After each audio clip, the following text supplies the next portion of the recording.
Je vois des gens prendre des décisions parfois très graves, parfois très destructrices, en disant que c'est Dieu qui leur a dit. Il m'est déjà arrivé d'avoir des gens qui sont venus avec un projet en me disant c'est Dieu qui m'a dit. Et quand la personne te dit Dieu lui a dit, au fond de toi, tu sens que Dieu ne peut pas lui avoir dit ça parce que ce n'est même pas raisonnable en fait. Tu as beau à ce moment-là interpeller la personne, lui demander de faire attention, d'attendre encore. La personne te dit non, c'est Dieu qui lui a dit.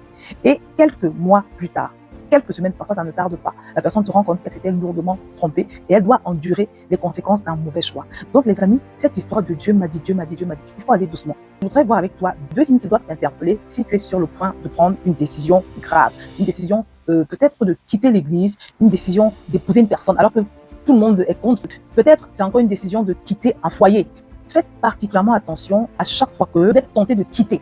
Des décisions qui concernent le fait de quitter un endroit, quitter une personne, ou alors s'associer avec une personne, ou bien rejoindre un nouveau lieu, un nouveau groupe, un nouveau pays, par exemple, un nouveau continent. Faites très attention. Donc, la première chose que tu dois examiner pour être sûr d'avoir pris ou bien d'être en train de prendre la bonne décision, que Dieu t'a vraiment parlé, c'est ta vie de prière.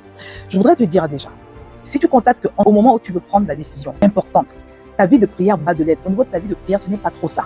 Ou bien, peut-être tu ne pries même plus, tu pries vraiment de temps en temps, ou c'est en dents de scie. Fais très attention.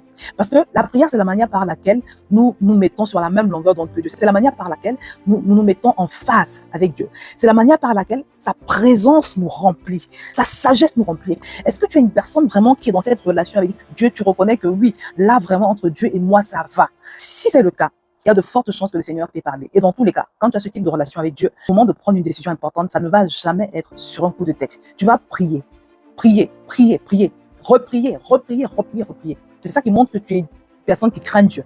En général, quand tu as cette vie de prière consistante, véritable, tu as les sentiments de Dieu à l'intérieur de toi. Parce que la Bible dit que quand nous sommes devant sa face, nous recevons un transfert. Oui, parce que plus tu passes du temps dans la présence de Dieu, plus il te transfère ses sentiments, il te transfère ses émotions. C'est pour ça que les gens qui ont une vraie vie de prière, qui ont une véritable relation avec Dieu au travers de la vie de prière, ces gens ne sont plus attirés par le péché. Ils sont plus attirés par les choses qui n'attirent pas Dieu, en fait. Voilà.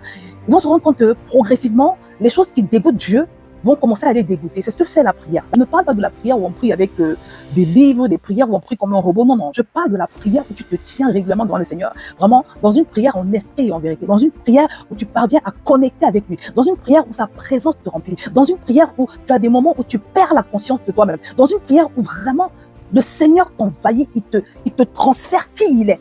Quand tu vis comme ça, mon frère, ma soeur, le diable ne peut pas te dévier, il ne peut pas te tromper parce que ton niveau de discernement est élevé à cause de la présence de Dieu qui est en toi.